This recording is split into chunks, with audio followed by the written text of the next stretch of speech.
Bernard Arnault, the name is synonymous with luxury. He's the man behind Louis Vuitton, Dior, and a constellation of other high-end brands.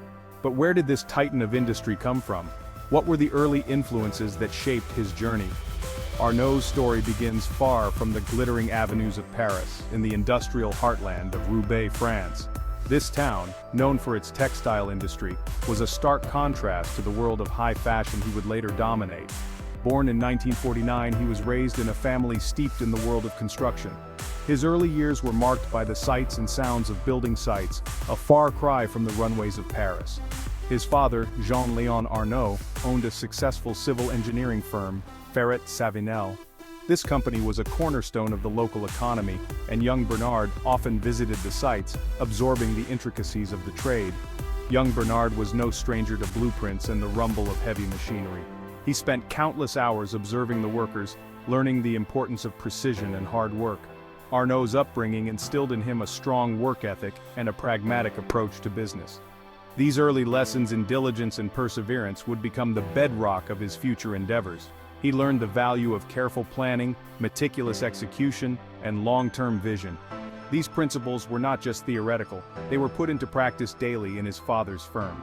These lessons, learned amidst the concrete and steel of his father's company, would prove invaluable in the years to come. They shaped his approach to business, emphasizing the importance of a solid foundation and strategic foresight. After completing his education at the prestigious École Polytechnique, Arnault joined his father's firm. This institution, known for producing some of France's brightest minds, further honed his analytical and leadership skills. He quickly rose through the ranks, demonstrating a keen business acumen that belied his young age. His ability to navigate complex projects and manage teams set him apart from his peers. However, Arnault's ambitions extended beyond the world of construction. He was always on the lookout for new opportunities, driven by a desire to create something enduring and impactful. He saw an opportunity in a struggling textile company, Boussac Saint Frère, which owned the renowned Christian Dior fashion house. This was a pivotal moment, a chance to pivot from construction to the world of luxury goods. This marked a turning point in Arnault's life, setting him on a path that would transform him from a builder of structures to an architect of luxury. His vision extended beyond mere business success. He aimed to redefine the very concept of luxury. This was a bold move for a young man in his early 30s, a gamble that would ultimately pay off handsomely and lay the foundation for his future empire. His journey from the construction sites of Roubaix to the pinnacle of the luxury industry is a testament to his vision, determination, and relentless pursuit of excellence. Before conquering the world of high fashion, Arnault honed his skills in the unforgiving arena of real estate.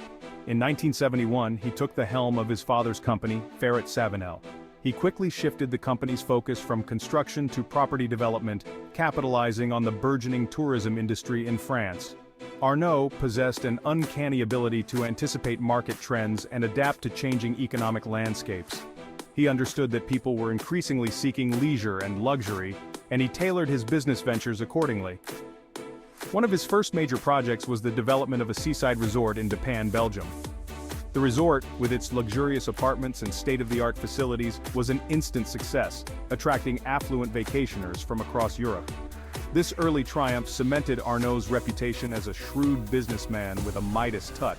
He had a knack for identifying undervalued assets and transforming them into profitable ventures.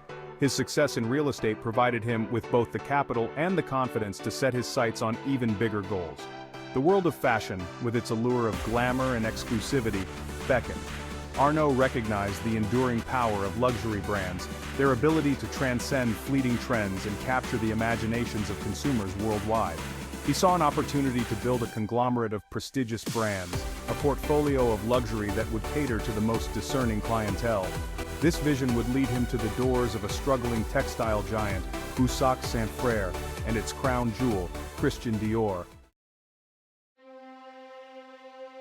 The year was 1984, a time of significant change and uncertainty. The French textile industry, once a cornerstone of the nation's economy, was in a state of decline. Factories that had once thrived with the hum of machinery and the bustle of workers were now eerily silent, their machines gathering dust. Boussac Saint Frère, a name that had once been synonymous with industrial might and innovation, found itself teetering on the brink of collapse. The company, which had been a titan in the textile industry, was now struggling to stay afloat. Over the years, Boussac had diversified its holdings, venturing into various sectors including baby products and department stores. However, this diversification had become unwieldy and unprofitable, turning what were once assets into liabilities. Yet, amidst this sea of red ink, one asset shone brightly: Christian Dior. The name Dior was synonymous with haute couture and timeless elegance, a beacon of luxury in an otherwise bleak landscape. Enter Bernard Arnault, a man with a keen eye for opportunity and a vision for the future. Arnault saw potential where others saw only failure. He recognized that within Boussac's distress lay the seeds of a remarkable opportunity. With a daring plan, Arnault orchestrated a takeover. He secured a $15 million investment from his family and forged a crucial partnership with Antoine Bernheim, a prominent investment banker at Lazare Frères. This alliance was the cornerstone of his ambitious strategy. Arnault's acquisition of Boussac was not without controversy. The bold move drew the attention of critics and skeptics alike. Headlines questioned his motives and business circles buzzed with speculation. Critics accused him of asset stripping, alleging that he was more interested in Dior's brand value than in saving the struggling textile businesses. They saw him as a predator, circling a wounded prey. Arnault, however, remained steadfast in his vision. He was undeterred by the naysayers and focused on his long-term goals. He knew that to succeed, he needed to make tough decisions and act decisively. He swiftly dismantled much of Boussac's operations, selling off unprofitable assets and streamlining the company's portfolio. This was not just about cutting losses, it was about creating a leaner, more focused entity. His focus was laser-focused on Dior, which he saw as the cornerstone of his future luxury empire. Dior was not just a brand, it was a symbol of excellence and sophistication. Arnault understood that, in the world of luxury, brand equity was paramount. The value of a brand like Dior transcended the physical products it sold. It was about the aura, the prestige, and the legacy. He recognized that Dior, with its rich history and association with elegance and sophistication, possessed an intangible value that transcended the vagaries of the textile market. It was a brand that could weather economic storms and emerge even stronger. This acquisition marked the beginning of Arnault's transformation from a shrewd businessman into a visionary leader in the world of luxury. It was a pivotal moment that set the stage for his future endeavors. It was a bold declaration of intent, a signal that Bernard Arnault had arrived, and he was here to stay. His journey from a determined entrepreneur to the helm of a luxury empire had begun, and the world was about to witness the rise of a new titan in the industry. The stage was set for the creation of a luxury powerhouse, a conglomerate that would redefine the very essence of opulence and sophistication. In 1987, the world witnessed the birth of LVMH, a merger between Louis Vuitton, the renowned luggage maker, and Moet Hennessy, a conglomerate of prestigious champagne and cognac brands. This union was more than just a business deal. It was the fusion of two legacies, each with a storied history of excellence and luxury. Bernard Arnault, initially invited as an investor to help quell internal conflicts within the newly merged entity, saw a chance to seize control. His keen business acumen and strategic foresight allowed him to navigate the intricate power dynamics of the corporate world. He skillfully navigated the complex power dynamics, gradually increasing his stake in LVMH until he became the majority shareholder in 1989. This was no small feat. It required a blend of shrewd negotiation, financial prowess, and an unyielding vision for the future. This audacious move sent shockwaves through the industry, establishing Arnault as a force to be reckoned with. His bold actions not only secured his position but also set the stage for LVMH's meteoric rise in the luxury sector. With LVMH under his control, Arnault embarked on an aggressive acquisition spree, adding a dazzling array of luxury brands to his portfolio. Each acquisition was a calculated step towards building an empire that would dominate the global luxury market. He understood that true luxury thrived on exclusivity and craftsmanship. Arnault's vision was clear: to create a collection of brands that epitomized the highest standards of quality and artistry.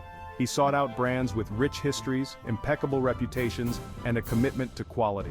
These were not just acquisitions, they were the building blocks of a legacy that would stand the test of time. From fashion houses like Givenchy, Fendi, and Celine, to jewelry makers like Bulgari, and watchmakers like Tag Heuer, Arnault's empire grew at an astonishing pace. Each brand brought its unique heritage and expertise, enriching the LVMH portfolio. Each acquisition was carefully considered, a strategic move to expand LVMH's reach and dominance in the global luxury market.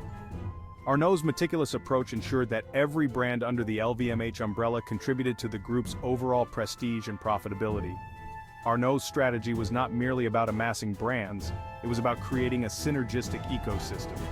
He envisioned a network where each brand could leverage the strengths of the others, creating a harmonious blend of tradition and innovation. He fostered collaboration between his brands, leveraging their respective strengths to create new products, reach new markets, and reinforce LVMH's position as the unrivaled leader in the world of luxury. This collaborative approach not only enhanced the individual brands but also fortified the entire group's market position. He invested heavily in marketing and retail, ensuring that each brand maintained its unique identity while benefiting from the collective strength of the LVMH umbrella. Arnault's vision was to create a seamless blend of exclusivity and accessibility, making luxury a tangible experience for discerning customers worldwide.